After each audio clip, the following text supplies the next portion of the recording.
నా పేరు doctor K Vijay Kumar. నేను రిమ్స్ మెడికల్ కాలేజీలో ఒక టీచింగ్ ఫ్యాకల్టీగా పనిచేస్తున్నాను. అయితే దేవుడిచ్చిన మహాన్ గొప్ప కృప, ఆయన యొక్క వాత్సల్యము చొప్పున గత 16-17 సంవత్సరాల నుంచి ఉత్తర భారతదేశంలో పలు రాష్ట్రాల్లో దేవుని పరిచర్య చేయడానికి, సంఘాలు కట్టబడడానికి, దైవ సేవకుల్ని లేవనెత్తడానికి, ఆ సంఘాలని వాళ్ళ చేతులకి అప్పగించడానికి, మళ్ళీ ఆ సంఘాలని చూస్తూ దేవుని వాక్యానికి అనుగుణంగా ఆ సంఘాలు ఉండాలి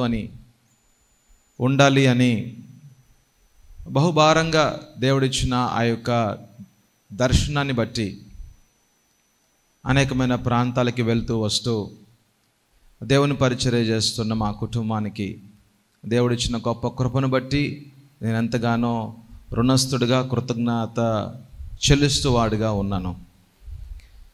ఎంత గొప్ప దేవుడో కదా!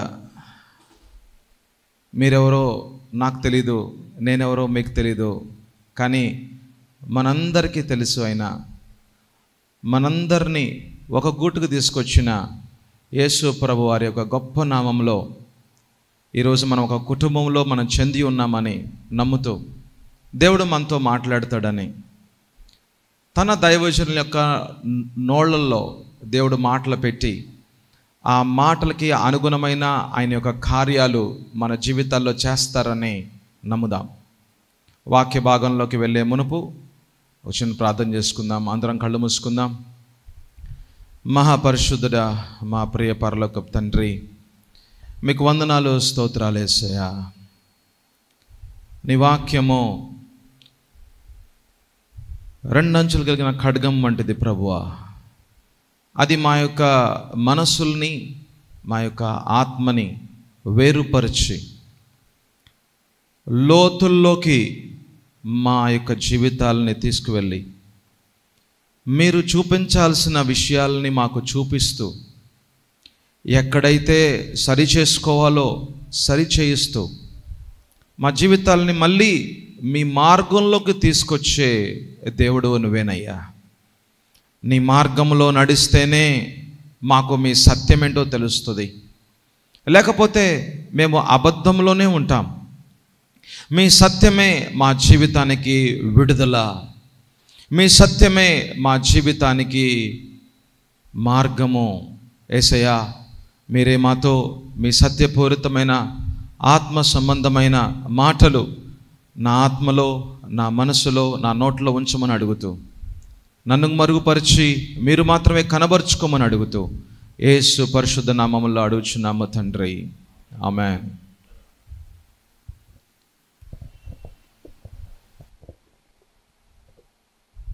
రెండు 2020వ సంవత్సరం నా జీవితంలో ఒక తప్పుడు నిర్ణయం తీసుకోవడానికి సమయం అది. ఆ నిర్ణయం నేను తీసుకోకుండా ఉంటే బాగుండేది అని అనిపించింది. అలాంటి నిర్ణయం తీసుకోకుండా ఉంటే మరి ఇంకా 3 సంవత్సరాలు బాగుండేదేమో దేవుని పరిచర్యలో. 2008 నుంచి 2020వ సంవత్సరం దాకా బహుగా వాడబడతా ఉంది నా జీవితం దేవుని పరిచర్యలో. కానీ 2020 నుంచి 2022 వరకు 3 సంవత్సరాలు నేను పెద్దగా ఎక్కడ వాడబడలేదు. ఎక్కడ కూడా దేవుడు నన్ను వాడుకోవట్లేదు. నా పిలుపులో నేను ముందుకు వెళ్ళట్లేదు.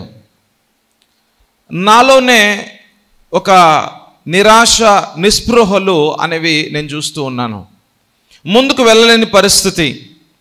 ఎవరికైనా ప్రార్థన చేస్తే అద్భుత కార్యాలు కాదు కదా, ఏ చిన్న కార్యాలు కూడా పెద్దగా జరగట్లేదు. అనేకమైన సంవత్సరాలు గొప్ప గొప్ప అద్భుతాలు చూసాం, గొప్ప గొప్ప ఆశ్చర్య కార్యాలు కూడా చూసాం.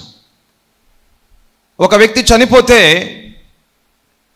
లాతూర్ అనే ప్లేస్లో మహారాష్ట్రలో ఆ వ్యక్తిని కూడా దేవుడు లేవనెత్తాడు. అరగంట సేపు శ్వాస లేదు, మరి కరోనా వచ్చి చనిపోతే అరగంట సేపు శ్వాస లేని వ్యక్తికి కూడా దేవుడు మళ్ళీ శ్వాసనిచ్చి లేవనెత్తాడు. లివర్ యావత్తు ఖరాబ్ అయిపోయిన ఒక వ్యక్తి లీటర్లు కడుపులో నుంచి నీరు తీస్తూ ఉంటే ఆ వ్యక్తి మరణిస్తాడేమో అనుకున్న పరిస్థితుల్లో 3 నెలల తర్వాత చూస్తే ఆ వ్యక్తి నార్మల్ అయిపోయాడు. అద్భుత ఆశ్చర్య కార్యాలు అనేకమైన సంవత్సరాల నుంచి 2008 నుంచి అనేకమైన రాష్ట్రాల్లో చూసాం. కానీ 2020 నుంచి 2022 వరకు 3 సంవత్సరాలు నా జీవితంలో ఏమీ జరగట్లేదు. నేను, నా భార్య, నా పిల్లలు ఎక్కడో ఆ ఇంట్లో ఈ ఇంట్లో ఆ ఉద్యోగం ఈ ఉద్యోగం చేసుకుంటూ ఇంట్లోనే ఉంటున్నామేమో కానీ ఏ పరిచర్లో కానీ దేవుని పిలుపులో కానీ దేవుని ఉద్దేశాల్లో కానీ ముందుకు వెళ్ళట్లేదు. నేను అనుకుంటున్నాను, బహుశా నేను అనేకమైన సంవత్సరాలు పరిచర్య చేస్తే నాకు దేవుడు ఏమన్నా నువ్వు సమాధానంగా ఉండు, లేకపోతే నువ్వు రెస్ట్ తీసుకో అని చెప్తున్నాడేమో అనుకుంటున్నాను నేను. అది 1 సంవత్సరం అయితే బాగుండేదేమో, కానీ అది 1 సంవత్సరం 2 సంవత్సరాలు అయింది, 3 సంవత్సరాలు అయింది. లోపల భారం అయితే ఎక్కువగా ఉంది, ద్వారం అయితే మూయబడింది. లోపల అనేక మందికి సువార్త ప్రకటించాలి, అనేకమైన ప్రాంతాలకు వెళ్ళాలి, దేవుని పిలుపులో ముందుకు వెళ్ళాలి అని ఆశ ఉంది, కానీ ఆశ ఉంది, భారం ఉంది, కానీ ద్వారం అయితే మూయబడింది. అదేంటి ప్రభువా, ద్వారం అయితే మూయబడింది, ముందుకు వెళ్ళలేని పరిస్థితులుగా ఉంటా ఉంది, నా మనసులో అయితే నాకు సమాధానంగా లేకుండా ఉంటా ఉంది, నిరాశగా ఉన్నానయ్యా, నిస్పృహల్లో ఉన్నానయ్యా, ఏం చేయమంటావు ప్రభువా, ఎందుకు ఇలా జరుగుతూ ఉంది అని అడుగుతా ఉంటే నాకు అర్థం కాని పరిస్థితి, నేను ఆయన స్వరాన్ని వినలేని పరిస్థితి. అయితే నేను చేసిన పని ఏమిటి అంటే, దేవుని సన్నిధిలో నేను మోకాళ్ళ మీదే ఉండి కొన్ని రోజులు ఉపవాసంగా నేను తీసుకొని, దేవా నాతో మాట్లాడు ప్రభువా, నేను ఏదైనా సరే నీకు వ్యతిరేకంగా ఏమన్నా చేశానా అని అడుగుతా ఉన్నాను. నేను ఏదైనా సరే నీకు ఆయాసకరంగా ఉన్నానా, నీకు అవిధేయుడుగా ఎక్కడైనా నేను జీవించానా, ఇన్ని సంవత్సరాలు నన్ను వాడుకున్నావే, ఎందుకు నన్ను ఈ 3 సంవత్సరాల నుంచి వాడుకోవట్లేదు ప్రభువా అని అడుగుతా ఉంటే నాకు ప్రభు చూపించింది ఏమిటి అంటే, నువ్వు 2019, 2020 సంవత్సరాల మధ్యలో నువ్వు తీసుకున్న నిర్ణయం, నువ్వు చేసిన కార్యము అది నాకు హేయముగా ఉన్నది, అది నాకు వ్యతిరేకముగా ఉన్నది. నేను చేయాలనుకున్న కార్యాలు అవి ఆపి వేయడానికి నువ్వు తీసుకున్న నీ యొక్క తప్పుడు నిర్ణయం, నువ్వు తీసుకున్న ఆ అడుగులు అవి నాకు వ్యతిరేకంగా ఉన్నాయి అని నాతో ప్రభు మాట్లాడగా, నేను దేవా నన్ను క్షమించు ప్రభువా, యేసయ్యా నన్ను క్షమించు నాయనా, నీకు విధేయుడుగా ఉంటేనే నీ పని జరుగుతుంది, నీకు విధేయుడుగా ఉంటేనే నీ చిత్తములో నేను ముందుకు వెళ్ళగలను, నీకు విధేయుడుగా ఉంటేనే నీ వాగ్దానాలు అనేవి నా జీవితంలో నెరవేర్పులకు వస్తాయి ప్రభువా. నేను కొన్ని దినాల నుంచి మరి నిర్గమకాండము 34వ అధ్యాయము 1వ వచనం నుంచి 10వ వచనం దాకా మననం చేస్తూ ఉన్నాను. ఈ 1వ వచనం నుంచి 10వ వచనం దాకా 3 భాగాల్లో మనం చూడొచ్చు, కానీ ఈ రోజున నేను కేవలము నాకు ఇచ్చిన ఈ యొక్క సమయానికి అనుగుణంగా మొదటి భాగాన్ని మాత్రమే నేను మీతో మాట్లాడాలనుకుంటున్నాను. ఈ 3 వచనాలు, ఈ నిర్గమకాండము 34వ అధ్యాయము 1వ వచనం నుంచి 3వ వచనము దాకా ఈ 3 వచనాల యొక్క మర్మాలని మనం తప్పకుండా మనం తెలుసుకుందాం. ఈ మర్మాలు నా జీవితాన్ని మార్చాయి, ఈ మర్మాలు నా జీవితాన్ని మళ్ళీ దేవుని పిలుపులోకి తీసుకువచ్చాయి. నేను ఏ జీవితాన్ని అయితే కోల్పోయానో, నేను ఏ జీవితంలో అయితే ముందుకు వెళ్దాం అనుకొని ఓడిపోతూ ఉన్నానో, ఆ యొక్క ఓటమిని గెలుపుగా మార్చింది ఈ మర్మాలు. ఆమేన్, హల్లెలూయా, హల్లెలూయా. ఒకవేళ మీరు తప్పుడు నిర్ణయాలు తీసుకొని ఒకవేళ ఎవరినైనా పెళ్లి చేసుకున్నట్లయితే కూడా దేవుడు చెప్పకుండా, దేవుని యొక్క చిత్తము లేకుండా మీరు ఎవరినైనా పెళ్లి చేసుకుని, ఎందుకు పెళ్లి చేసుకున్నాను ప్రభువా అని 3 సంవత్సరాల, ఏంటి ప్రభువా ఈ 3 సంవత్సరాలు, అయ్యా ఏదో ఒక మంచిగా ఒక పండో లేకపోతే ఒక బిడ్డో నా చేతుల్లో ఉంటే బాగుంటుంది కదా, ఏంటి ప్రభువా మా ఇద్దరి మధ్యలో, భర్త భార్యల మధ్యలో అసలు సంబంధమే లేకుండా ఒక వేరుపాటు ఉంటూ, ఎందుకు ప్రభువా ఈ జీవితం, ఎందుకు పెళ్లి చేసుకున్నానా అని నువ్వు దేవుని సన్నిధిలో గోజాడుతున్నావా? అయితే ఈ వాక్యము నీ కోసమే. ఆమేన్, హల్లెలూయా. ఎక్కడో ప్రభువా నేను తీసుకోవాల్సిన ఆ యొక్క అడుగు తీసుకోకుండా, నువ్వు చెప్పినట్టుగా నేను తీసుకోకుండా అడుగులు నేను నా ఇష్టానుసారంగా నేను ముందుకు వెళ్తే నేను ఇప్పుడు ఎంతో బాధపడుతున్నానయ్యా అని చెప్తున్నావా? అయితే ఈ మాటలు నీ కోసమే. ఆమేన్, హల్లెలూయా, హల్లెలూయా. నాకున్న విరోధత్వము, నా హృదయంలో ఉన్న విరోధత్వముతో నీ యొక్క మాటలు వినకుండా నేను తీసుకున్న అడుగులు అవి మంచివే అనుకున్నాను, అవి నీ చిత్తమే అనుకున్నాను. నీ చిత్తమే అనుకొని ముందుకు వెళ్తే 3 సంవత్సరాల తర్వాత వెనక్కి తిరిగి చూస్తే ఏమీ కనపట్లేదయ్యా, ఒక ఫలము లేదయ్యా, ఒక సఫలము లేదయ్యా, ఒక కార్యం లేదయ్యా. వాగ్దానాలుగానే మిగిలిపోయాయ్యా, వాగ్దానాలు జేబుల్లోనే ఉన్నాయి కానీ ఏ కార్యాలు కూడా నా జీవితంలో జరగట్లేదు ప్రభువా. ఏంది ప్రభువా ఇది జీవితము అని అంటే మోకాళ్ళ మీదకి రావాల్సిందే కదా. ఆమేన్, హల్లెలూయా, హల్లెలూయా. ఒకవేళ మీ జీవితంలో ఏదన్నా సరే నువ్వు మొదలు పెట్టింది కనుక ముందుకు వెళ్ళలేకుండా పోతా ఉంటే కనుక ఇంకా ముందుకు వెళ్ళొద్దు, అక్కడ ఆగి దేవుని సన్నిధిలో మోకాళ్ళ మీదకు రా. ఆమేన్, హల్లెలూయా.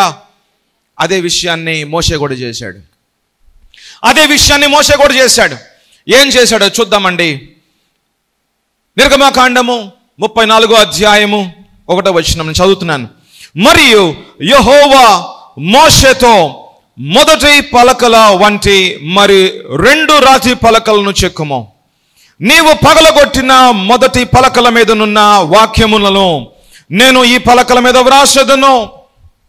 చూసారా, నీ చేతుల్లో నేను ఏ పలకనైతే ఇచ్చానో,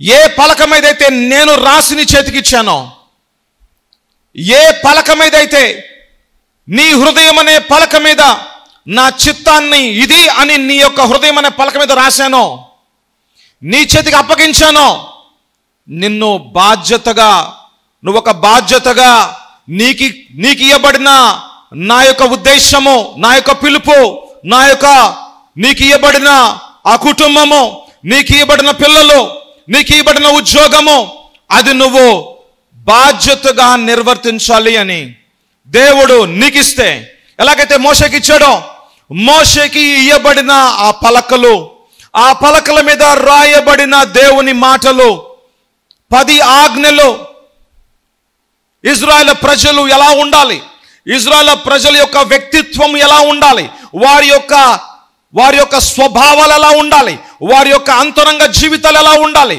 దేవునితో సత్సంబంధంగా ఉండాలి అంటే గనక, దేవునితో నడవాలి అంటే గనక, దేవుని యొక్క ఆశీర్వాదాలను అనుభవించాలి అంటే గనక, దేవుని యొక్క వాగ్దానాలన్నీ వారి జీవితాల్లో చూడాలి అంటే గనక, వాళ్ళు స్వతంత్రించుకోవాలి అంటే గనక, వారి అంతరంగ జీవితాలు అది దేవునికి విధేయతలో ఉండాలి, దేవునికి అనుగుణంగా జీవించాలి.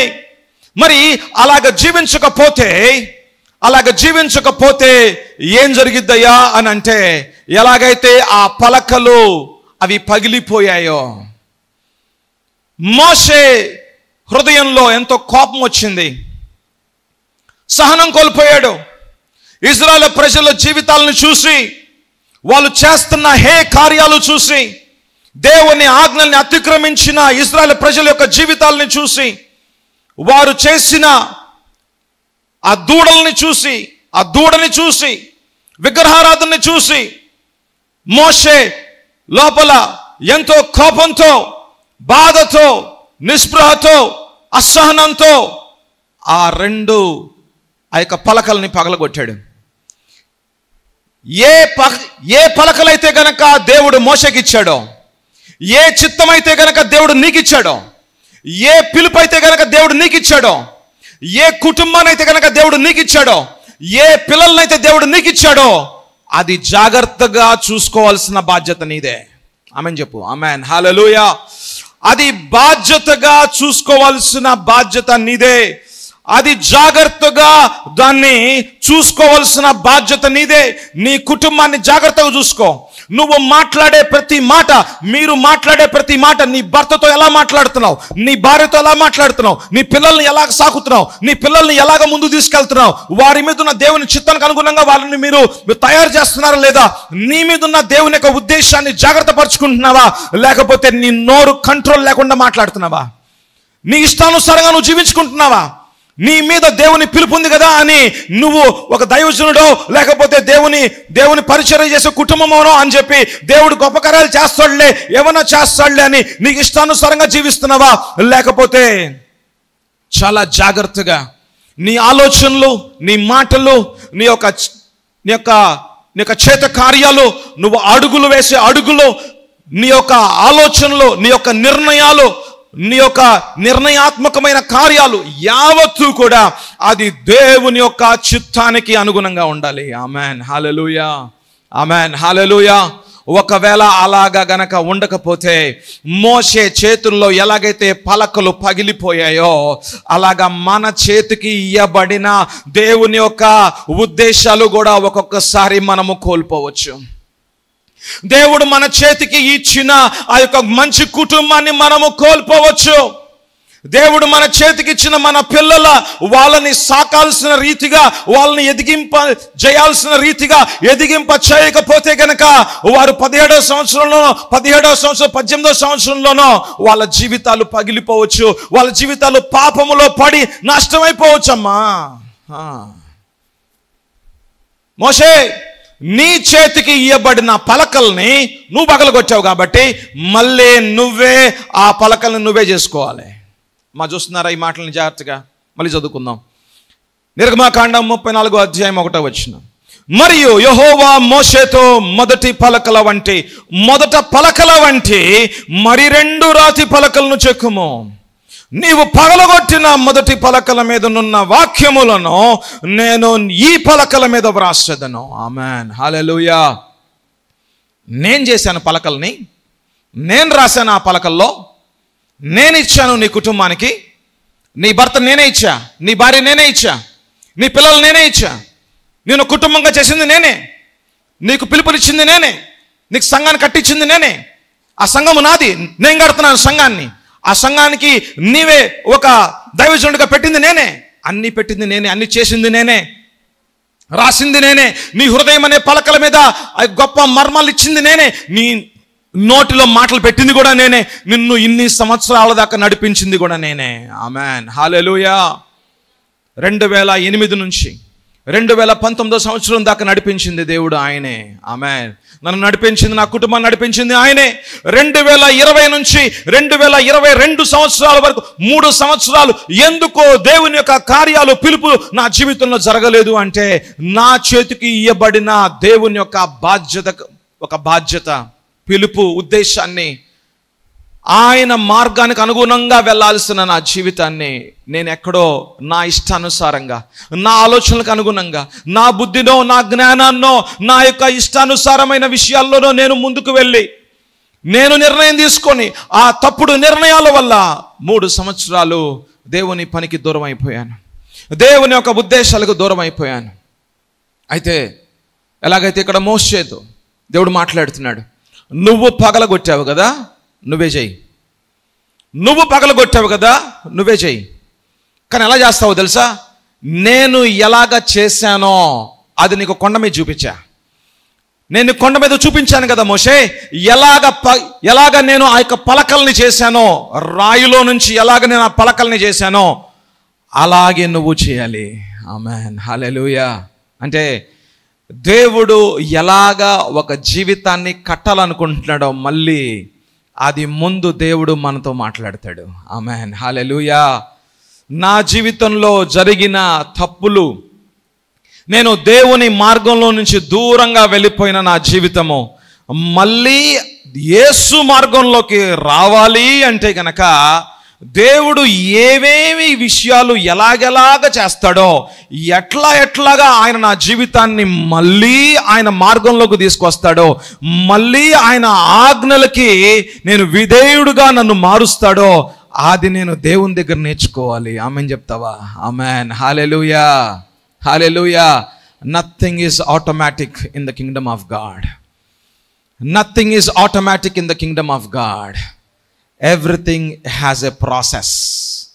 Everything has a process to see the promised blessing. Amen, hallelujah. దేవుని రాజ్యంలో ఏది కూడా నువ్వు అనుకున్నట్టుగా ఏది కూడా రాత్రి మారిపోదు. దేవుని రాజ్యంలో ఉన్న వాగ్దాన పూర్వకమైన ఆశీర్వాదాలని, దేవుని కార్యాలని, దేవుని చిత్తాలని, ఆయన పిలుపుల్ని ఆయనతో పాటు మన జీవితంలో చూడాలి అంటే గనక నీ ఆత్మీయ జీవితంలో ఒక మార్పు అన్నది జరగాలి. ఆమెన్ చెప్పు. ఆమెన్, హల్లెలూయా. నీ అంతరంగ జీవితంలో ఒక మార్పు అనేది చూడాలి. అది మార్చేది ఎవరంటే దేవుడే, ఆయన వాక్యమే. లిఖించబడిన వాక్యము కాదు, కానీ లిఖించబడిన వాక్యములో నుంచి పరిశుద్ధాత్మ దేవుడు ఏ వాక్కుతో అయితే నీతో వ్యక్తిపరంగా అన్నాను చూడు, నీతో వ్యక్తిపరంగా దేవుని సన్నిధిలో నువ్వు పరంగా దేవునితో నువ్వు గడుపుతున్న సమయాల్లో నీ అంతరంగ జీవితాలని ఒక తెరవబడిన పుస్తకం వలె నీ ఆత్మీయ నేత్రాల ముందు దేవుడు చూపిస్తూ ఉండగా, ఇదిగో నా కుమారుడా, నువ్వు 2019 సంవత్సరంలో నువ్వు చేసిన ఈ పని వల్ల చూసావా ఏం జరిగిందో. అది నాకు 2023 సంవత్సరంలో ప్రభు నాతో మాట్లాడారు. అప్పుడు దాకా నేను ఏమనుకున్నానంటే ఏదైనా సబ్బాతులో ఉన్నానేమో, ఒక రెస్ట్ తీసుకునే సమయాల్లో ఉన్నానేమో, 14 సంవత్సరాలు 15 సంవత్సరాలు విరివిగా వాడబడుతూ ఉన్నాను కదా, బహుశా దేవుడేమన్నా నాకేమన్నా ఒక రెస్ట్ తీసుకోమని చెప్తున్నాడేమో అనుకున్నాను. కానీ అది నా యొక్క మోసపూరితమైన ఆలోచన. కానీ నా మోసపూరితమైన ఆలోచనల్ని తీసివేసింది ఏమిటి అంటే దేవుని సత్యమే. ఆమెన్ చెప్పు. Amen, hallelujah. దేవుని యొక్క వాక్యములో ఉన్న సత్యము అది ఎప్పుడైతే గనక నా హృదయములో అది అర్థమయ్యే రీతిగా తీసుకొచ్చిన పరిశుద్ధాత్మ దేవుని యొక్క కార్యము ఎప్పుడైతే జరుగుతుందో ఆ సత్యమే నాకు విడుదలనిచ్చింది. ఆమెన్, హల్లెలూయా. నేను అనుకుంటా ఉన్నాను, బహుశా అపవాదేమన్నా నన్నేమన్నా అడ్డుపరుస్తున్నాడా నేను ముందుకు వెళ్లకుండా? బహుశా నా యొక్క పని ఏమన్నా అడ్డుపరుస్తుందా? నేను ఉద్యోగం చేస్తున్న ఉద్యోగమా నన్ను అడ్డుపరుస్తుంది? అపవాదేమో అడ్డుపరుస్తున్నాడా ముందుకు వెళ్ళడానికి? బహుశా ఆ అపవాదేమో నీ కుటుంబాన్ని ఇబ్బంది పెడుతున్నాడు అనుకుంటున్నావేమో. బహుశా ఈ వ్యక్తి, ఆ వ్యక్తి, ఆ అత్త, ఈ మామ అనుకుంటున్నావేమో నీ కుటుంబాన్ని ఇబ్బంది పెడుతుంది. దానికంటే కూడా నీ జీవితాన్ని ముందుకు తీసుకెళ్లకుండా చేసింది బహుశా నీ యొక్క హేయమైన అవిధేయతతో కూడిన కార్యాలేమో చూసుకో దేవుని దగ్గర ముందు. ఆమెన్, హల్లెలూయా. ఎక్కడో దేవుని యొక్క వాగ్దానాలు నా జీవితంలో నెరవేర్పులోకి రాకుండా ఉన్నాయంటే ముందు అపవాది మీద వేలు చూపించే కంటే కూడా 3 వేళ్ళు, ఇదిగో అపవాది అని గనక వేలు చూపిస్తా ఉంటే 3 వేళ్ళు నీ మీద చూపిస్తా ఉన్నాయి కదా. ముందు నీలో ఏమన్నా అడ్డుగోడ ఉందో చూసుకో, ముందు నీలో ఏదన్నా సరే అవిధేయత ఉందో చూసుకో. ఆమెన్, హల్లెలూయా. మోషే చేతుల్లో ఇచ్చిన పలకల్ని మోషే పగలగొట్టాడు. మళ్ళీ మోషేకే దేవుడు అప్పచెప్పాడు. మోషే నీకే అప్పచెప్తున్నా, ఈ కార్యాన్ని నువ్వే చేయి. నువ్వెలా చేస్తావంటే నేను ఎలా చేశానో నువ్వు చూసావు కదా, అలానే చేయి. ఆమెన్, హల్లెలూయా. మోషే చేయడానికి ముందుకు వచ్చాడు. దాన్ని విధేయత అని అంటారు. ఎక్కడైతే నేను పడిపోయానో మళ్ళీ అక్కడ లేపబడాలి అంటే గనక నేను దేవుని సన్నిధిలోకి రావాలి, దేవుడు నాతో మాట్లాడాలి. ఆమెన్ చెప్పు. ఆమెన్, హల్లెలూయా. ఎక్కడ నా జీవితం పడిపోయిందో, ఏ కుటుంబంలో అయితే గనక నా పేరు నష్టం అయిపోయిందో, నాకు సాక్ష్యం లేకుండా అయిపోయిందో, నేను ముందుకు వెళ్ళలేకుండా ఉంటూ ఉన్నానో, అదే ప్రాంతంలో, అదే స్థలములో మళ్ళీ దేవుడు నన్ను నిలబెట్టాలనుకుంటున్నాడు ఈ సంవత్సరంలో. ఆమెన్ చెప్పు. ఆమెన్, హల్లెలూయా. ఎక్కడ ఓడిపోయానో అక్కడ నాకు సఫలమే. ఎక్కడ నేను దేవుని నుంచి దూరం అయిపోయానో మళ్ళీ దేవుడు అక్కడ తీసుకురావాలనుకుంటున్నాడు. ఆమెన్, హల్లెలూయా. ఏ భర్త వెళ్ళిపోయాడో మళ్ళీ ఆ భర్త రావాల్సిందే నీ కుటుంబంలోకి. ఏ పిల్లోడు జీవితం నష్టం అయిపోయిందో మళ్ళీ ఆ పిల్లోడు జీవితం మళ్ళీ దేవుడు సరిచేయాలనుకుంటున్నాడు. మరి అట్లాంటి కార్యాలు జరగాలి అంటే గనక, అట్లాంటి నూతనమైన కార్యాలు ఈ నూతన సంవత్సరం జరగాలి అంటే గనక you have to come in to the presence of God. Amen, hallelujah. కానీ మోషే దేవుని సన్నిధిలోకి ఎందుకు వచ్చాడంటే ముందు దేవుడే మాట్లాడాడు కాబట్టి. ఆమెన్, హల్లెలూయా. చెప్తావా? ఆమెన్ చెప్తావా? ఆమేన్. అందుకని ఈ వాక్యం రాస్తుందంటే మరియు యెహోవా అంట, మోషే కాదంట, యెహోవా అంట ముందు మొదలుపెట్టింది దేవుడే. Amen, hallelujah. God is a God of restoration. Amen చెప్పు. ఆమేన్, హల్లెలూయా.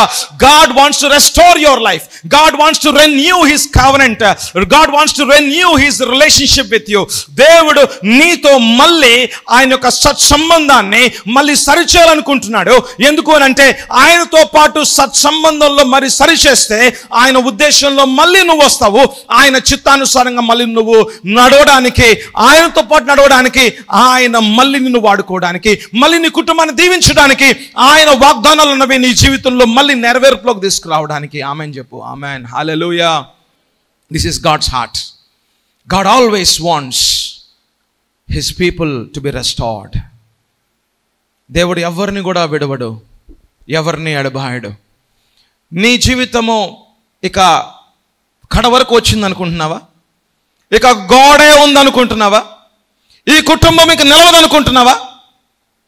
ఇక డైవర్స్ చేయాలనుకుంటున్నావా? ఇక విడాకులే అనుకుంటున్నావా? Still God says, come in to my presence, I will do the miracle.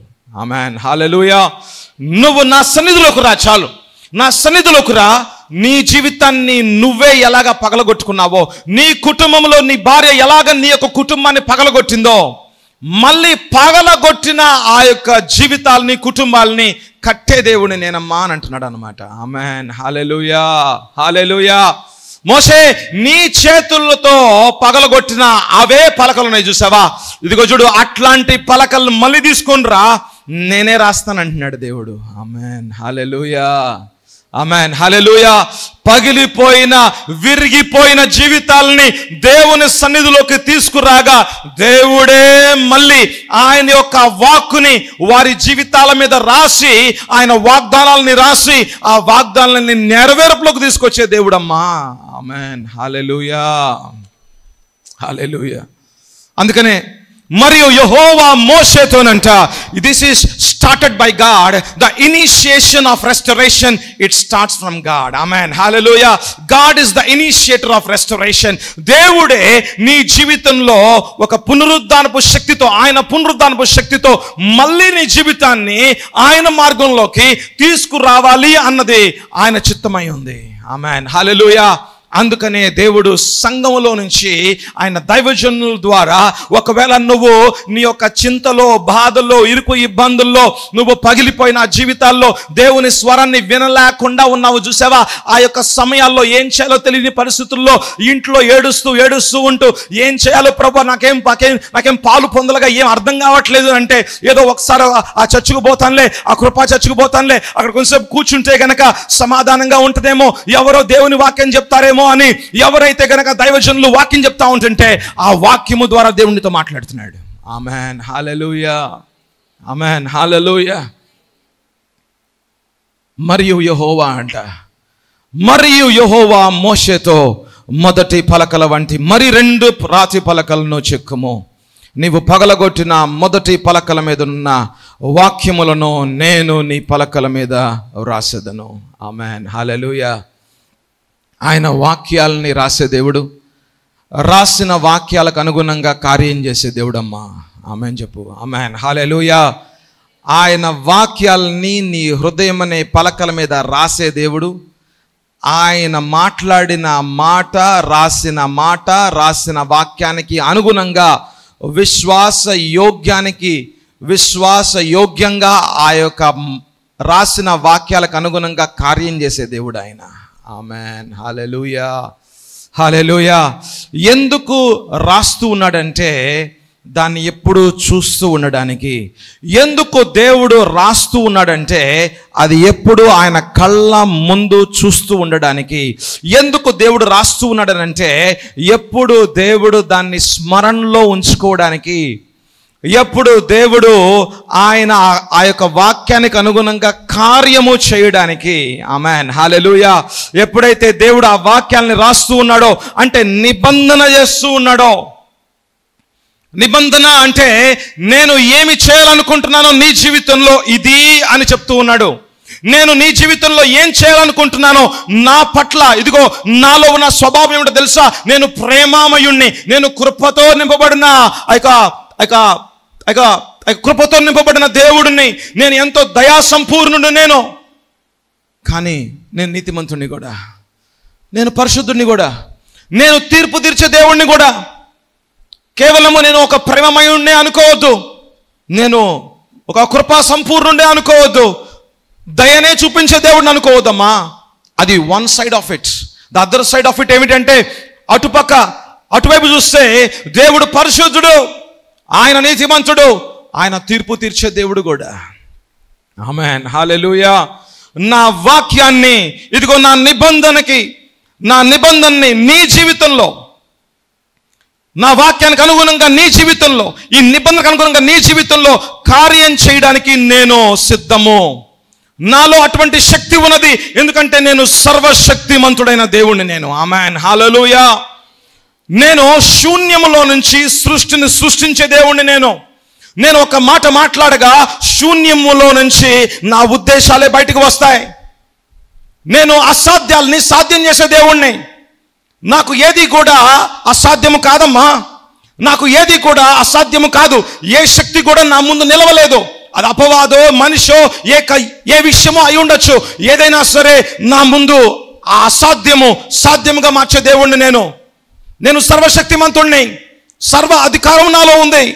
నేను ఒక మాట మాట్లాడితే ఆ మాటకు అనుగుణంగా కార్యం జరుగుతుంది. ఇదిగో నేను అంత గొప్ప దేవుడినై ఉన్న నేను నీ జీవితంలో ఈ నిబంధన చూసావా? నీ జీవితం ముందు, నీ కళ్ళ ముందు ఒక నిబంధన పెడుతూ ఉన్నాను. నాకు విధేయుడుగా ఉంటావా? నన్నే ప్రేమిస్తావా? నాకంటే ఎవరిని కూడా ప్రేమించకుండా ఉంటావా? నీ భార్యని, నీ భర్తని, నీ పిల్లల్ని నాకంటే ఎక్కువగా ప్రేమించకుండా ఉంటావా? నన్నే ప్రేమిస్తావా? నా ఆజ్ఞల్ని అర్థం చేసుకుంటావా? నా ఆజ్ఞలను నువ్వు గైకొంటావా? నాకు అనుగుణంగా వెళ్తావా? నా చిత్తాన్ని అర్థం చేసుకుంటావా? నా చిత్తాన్ని గైకొని నీ మనసు రూపాంతరం చెందుతూ నా వాక్యాన్ని ఇంకా స్వీకరిస్తూ ఉంటావా? అప్పుడే కదా నా చిత్తం ఏంటో నీకు తెలిసేది. ఆ చిత్తానికి అనుగుణంగా నువ్వు అడుగులు ముందుకు వేస్తూ ఉంటే గనక నా నిబంధనలో ఉన్న ప్రతి చిన్న పొల్లు, ప్రతి డాట్, ప్రతి ఒక కామ, పొల్లు, అన్ని యావత్తు కూడా, మాటలు యావత్తు కూడా నేను కార్యరూపంలోకి తీసుకొచ్చే దేవుణ్ణి నేను అని చెప్తున్నాడు ప్రభు. ఆమేన్, హల్లెలూయా, హల్లెలూయా. నిబంధనలో ఉన్న దేవుని కృప, ఆ నిబంధనలో ఉన్న దేవుని యొక్క దయ, దేవుని యొక్క ఆశీర్వాదపు మాటలు, వాటికి అనుగుణమైన కార్యాలు మన జీవితాల్లో చూడాలి అంటే మనము మళ్ళీ దేవుని సన్నిధిలోకి రావాలి. ఆమేన్, హల్లెలూయా. దేవుని సన్నిధిలోకి మనం వస్తూ ఉంటాం. ఇలాగే ఉదయం పూట 4, 5, 6 కూడా మనం దేవుని సన్నిధిలో కూర్చుంటూ ఉంటాం. దేవుని సన్నిధిలోకి వచ్చుట అనే దానికి అర్థం నేనేమనుకుంటున్నానంటే, దేవుని సన్నిధిలోకి వచ్చుట అనేది ఒక సిద్ధపాటుతో ఉండాలి. ఆమెన్ చెప్పు. Amen, hallelujah. దేవుని సన్నిధిలోకి వచ్చుట అన్నది ఒక సిద్ధపాటుతో ఉండాలి. విరిగి నలిగిన హృదయముతో ఉండాలి. మోకాళ్ళ మీదకి వచ్చే దీనత్వం ఉండాలి. దేవుడు ఏదన్నా సరే నాకు వాక్యాన్ని చూపిస్తే, మాటలను చూపిస్తే నేను దాన్ని అవును అనాలి అనే ఒక మనస్తత్వం ఉండాలి. దేవుడు ఇది తప్పు నాన్న అని చెప్తే, అవును ప్రభువా నేను తప్పు చేశాను అని ఒప్పుకునే ఒక ఒప్పుకోలు ఉండాలి. ఒక లోతైన పశ్చాత్తాపం ఉండాలి. ఆ పాపాన్ని విడిచిపెట్టాలి అనే ఒక నిర్ణయం ఉండాలి. ఆ పాపాన్ని మళ్ళీ ఎప్పుడూ కూడా నేను ముట్టను అనే ఒక స్థిరమైన నిర్ణయం ఉండాలి. నిశ్చయత ఉండాలి. దేవునికి వేరుపరిచే, లేకపోతే దేవునికి వేరుపాటుగా ఉన్న జీవితం ఉండాలి. దేవునితోనే నడవాలి అనే ఒక త్యాగం ఉండాలి. ఆమెన్ చెప్తావా? ఆమెన్, హల్లెలూయా. అటువంటి జీవితంగా నీ జీవితం ఉంటే గనక, అటువంటి సిద్ధపాటు కలిగిన హృదయం నీకు ఉంటే గనక, that is coming into the presence of the Lord. Amen, hallelujah. ఏదో ఊరికే వచ్చి దేవుని సన్నిధిలో ఏదో ఒక కీర్తనలు 91, 32, 64 తీసి 119 తీసి ఒక కీర్తన చదివేసేసి ఏదో ప్రార్థన చేసి ప్రభువా మీకు వందనాలు స్తోత్రాలు అనేది కాదమ్మా, అనేది కాదు. దేవుని సన్నిధిలోకి రావటము అని అంటే దేవుడు నాతో మాట్లాడాలి. Amen, hallelujah.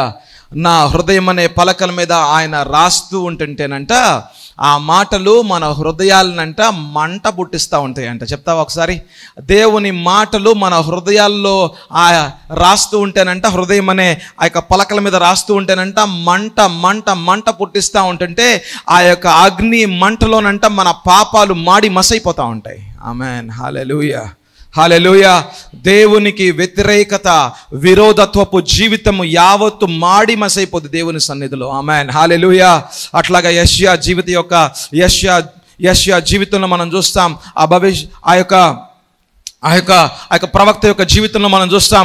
దేవుని సన్నిధిలో ఆయనతో పాటు మాట్లాడుతూ ఉండగా దేవుని సన్నిధిలో నుంచి వచ్చిన అగ్ని అంట తన యొక్క ఆ యొక్క పెదాలకి, ఆ యొక్క నోళ్ళకంట అది పరిశుద్ధపరిచిందంట. ఆమేన్, హల్లెలూయా. దేవుని సన్నిధిలో మార్పులు ఉంటాయి. దేవుని సన్నిధిలోకి వస్తే గనక మన అంతరంగ జీవితాల్లో దేవుడు మాట్లాడుతూ ఉంటే గనక ఆ మాటలు ఒక అగ్ని వంటి మాటలుగా ఉంటే అవి మన అంతరంగ జీవితాలని పరిశుద్ధపరుస్తూ ఉంటే మన జీవితాలు మారిపోతాయి. ఆమేన్, హల్లెలూయా, ఆమేన్, హల్లెలూయా. ఎప్పుడైతే మన జీవితం మారుతుందో అప్పుడు మన కుటుంబం మారుతుంది, మన యొక్క వ్యక్తిపరమైన జీవితాలు మారుతాయి, మనం పనిచేసే చోట కూడా ఒక సమాధానం వస్తుంది, మన పిలుపులో కూడా ఒక ఉన్నతమైన ఒక నెక్స్ట్ లెవెల్కి వెళ్ళే అటువంటి కృప మన మీదకి వస్తుంది. ఆమేన్, హల్లెలూయా. దేవుడు మీ జీవితాలని మార్చాలనుకుంటూ ఉన్నాడు. ఆమేన్ చెప్తావా? ఆమేన్, హల్లెలూయా. దేవుడు మీ కుటుంబ జీవితాలని మార్చాలనుకుంటున్నాడు. మీ భర్తని మార్చాలనుకుంటున్నాడు దేవుడు. మీ భార్యను మార్చాలనుకుంటున్నాడు దేవుడు. కానీ మీ భర్తని మార్చే ముందు నిన్ను మారుస్తున్నాడు. ఆమేన్, హల్లెలూయా. నా భర్త ఎందుకు మారట్లేదు అని నువ్వు సంవత్సరాలు ప్రార్థన చేస్తున్నావేమో. ఎందుకు నీ భర్త ఇంకా మారట్లేదని అంటే నువ్వు ఇంకా మారలేదు కాబట్టి. God is not working upon your husband, God is working upon you. God can change your husband with in 1 day. 1 encounter is enough. ఒక్కసారి దేవుని యొక్క దర్శనము, దేవుడు మాట జాలో నీ భర్త మారిపోతాడు. కానీ నిన్ను మార్చడానికే 3 సంవత్సరాలు పడుతుంది. నువ్వే మారట్లేదు, అందుకే నీ భర్త కూడా మారట్లేదు. నీ భర్త అలానే ఉన్నాడు, ఎందుకంటే నువ్వు మారలేదు కాబట్టి. నువ్వు మారితే గనక నీ ద్వారా దేవుడు నీ భర్తను మారుస్తాడు. ఆమేన్, హల్లెలూయా, ఆమేన్, హల్లెలూయా. మోషే ఎక్కడైతే గనక విఫలమయ్యాడో, ఎక్కడైతే తప్పు చేశాడో మళ్ళీ అదే తప్పులో మళ్ళీ ఒప్పుగా దేవుడు మారుస్తున్నాడు. ఆమేన్, హల్లెలూయా. మోషే ఏ పలకలనైతే పగలగొట్టాడో మళ్ళీ అవే పలకల్ని మళ్ళీ మోషే చేయాల్సిందే. ఆమేన్, హల్లెలూయా. ఎక్కడైతే తప్పు చేశాడో మోషే మళ్ళీ అదే తప్పులో మళ్ళీ మోషేని ఒప్పుగా దేవుడు లేవనెత్తుతున్నాడు. ఆమేన్, హల్లెలూయా. నువ్వు ఎక్కడైతే దేవునికి వ్యతిరేకంగా ఉన్నావో ఆ వ్యతిరేకతను దేవుడు తీసివేసి నిన్ను దేవుడు మార్చి నీ జీవితాన్ని వాడుకొని నీ కుటుంబ జీవితంలో దేవుడు మార్పును తీసుకొద్దాం అనుకుంటున్నాడు. ఆమేన్, హల్లెలూయా. అదే మోషేని వాడుకొని దేవుడు ఇశ్రాయేలు ప్రజల జీవితాల్లో దేవుని యొక్క నిబంధనకు అనుగుణంగా ఆశ్చర్య కార్యాలను దేవుడు చేద్దాం అనుకుంటున్నాడు. ఆమేన్, హల్లెలూయా. చూసారా? నిర్గమకాండం 34వ అధ్యాయం 1వ వచనంలో ఉన్నాం మనం. మరియు యెహోవా మోషేతో మొదటి పలకల వంటి మరి 2 రాతి పలకలను చెక్కుము. ఈ పని చేయాల్సింది మోషే. చెక్కాల్సిన పని అది మోషేకి అప్పచెప్పాడు. అది చెక్కాల్సిన పని మోషేకి దేవుడు అప్పచెప్పాడు. నీవు పగలగొట్టిన మొదటి పలకల మీద ఉన్న వాక్యములను నేను ఈ పలకల మీద వ్రాసేదను. ఆమేన్, హల్లెలూయా. నువ్వు ఆ పలకలు ఎలా చేయాలో నేను చూపించాను నీకు. ఇది కొండ మీద నేను ఎలాగ చేశానో మొదటిసారి ఆ పలకల్ని అలాగే చెయ్యి. నువ్వు అలాగే చేసి నేను చెప్పినట్టుగా చేసి నా దగ్గరకు వస్తే అప్పుడు నేను రాస్తానంటున్నాడు దేవుడు. ఆమేన్, హల్లెలూయా. అప్పుడు దాకా దేవుడు రాయడు. అప్పుడు దాకా దేవుని యొక్క వాగ్దానము నెరవేర్పులోకి రాదండి. దేవుడు నీకు చెప్పిన పనిని నువ్వు చేయకుండా నీకు చెప్పిన పనిని ఎలా చేయాలో కూడా చెప్పిన పనిని నువ్వు చేయకుండా నువ్వు దేవా నీ వాగ్దానము నా జీవితంలో నెరవేరాలి, నీ మాట నా జీవితంలో రాయబడాలి, ప్రభువా నీ చిత్తం నా జీవితంలో జరగాలి, ఆశ్చర్యకరం జరగాలి అంటే జరగమమ్మా. నువ్వు చెయ్యి, నువ్వు చేయాల్సిన పని నువ్వు చెయ్యి, నేను చేయాల్సిన పని నేను చేస్తాను అంటున్నాడు దేవుడు. ఆమేన్, హల్లెలూయా, హల్లెలూయా. దేవుని సన్నిధిలోకి రావటం నీ బాధ్యత అయితే దేవుడు నీ హృదయం అనే పలకల మీద రాసేది ఆయన బాధ్యత. ఆమేన్, హల్లెలూయా. నువ్వు దేవుని సన్నిధిలోకే రాకపోతే ఎప్పుడో వారానికి ఒక్క రోజు నువ్వు సండే ఏదో ఒక ఆదివారం పూట దేవుని సన్నిధిలోకి వచ్చి ప్రతిరోజు ఏదో ఒక 5 నిమిషాలు 10 నిమిషాలు దేవుని వాక్యాన్ని చదువుకుంటూ ప్రభువా ఇదిగో ప్రభువా ఈ యొక్క కీర్తన 91వ అధ్యాయం ప్రభువా నువ్వే సంరక్షించు అని 4 మాటలు మాట్లాడి వెళ్ళిపోతే కాదమ్మా జరిగేది.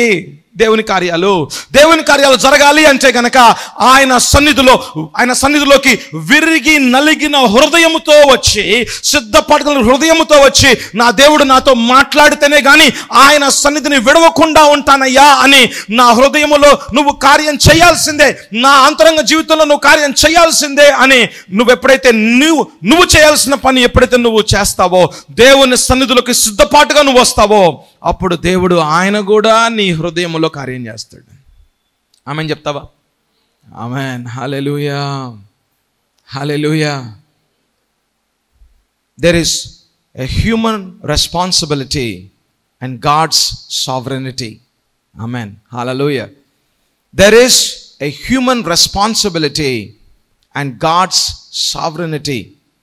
Sovereignty అంటే మనిషికి ఇచ్చిన, హ్యూమన్ రెస్పాన్సిబిలిటీ అంటే మనిషికి ఇచ్చిన బాధ్యత మనిషి చేయాలి. ఆ బాధ్యతను దేవుడే ఇస్తున్నాడు. నువ్వు అనుకున్నట్టుగా చేయొద్దమ్మా. మోషే నువ్వు అనుకున్నట్టుగా ఆ రాళ్ళని ఒక పలకలుగా చేయొద్దు. నేను ఎలా చేశానో అలాగే చేయాలి. దేవుడు ఏం చెప్తే అది చేయి.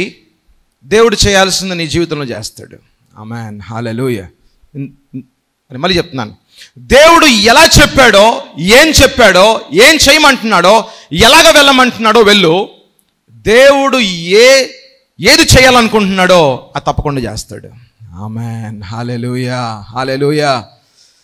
దేవుడు చేసే కార్యాలు అది నీ కంటికి కనబడలేదు, నీ చెవులకి వినబడలేదు, నీ హృదయానికి గోచరం కాలేదు, అది ఎవరికి కూడా అర్థం కాలేదు.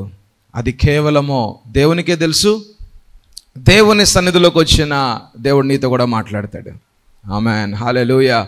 ఒకవేళ నువ్వు దేవుని స్వరాన్ని వినలేకుండా ఉండే ఒక వ్యక్తిగా ఉంటే గనక సంఘములో నుంచి దైవజనుల ద్వారా దేవుడు మాట్లాడతాడు. ఆమేన్, హల్లెలూయా, ఆమేన్, హల్లెలూయా. God is a God of restoration. God is a God of building again. He will rebuild. He will repair. He will revive. He will restore. He will resurrect. Amen, hallelujah.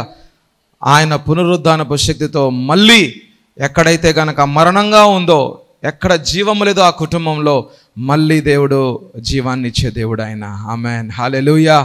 నీ జీవితం పాడైపోయింది అనుకోవద్దు, ఎక్కడో పడిపోయింది అనుకోవద్దు. నేను అనుకున్నాను 2020 సంవత్సరంలో ఎందుకు ప్రభువా, నేను 2022 సంవత్సరంలో అనుకున్నాను, ఏంటి ప్రభువా 3 సంవత్సరాలు అయింది, ఎక్కడ నువ్వు వాడుకోవట్లేదు ప్రభువా, చాలా ఇబ్బందిగా ఉంది నాకు అనుకుంటా ఉన్నాను.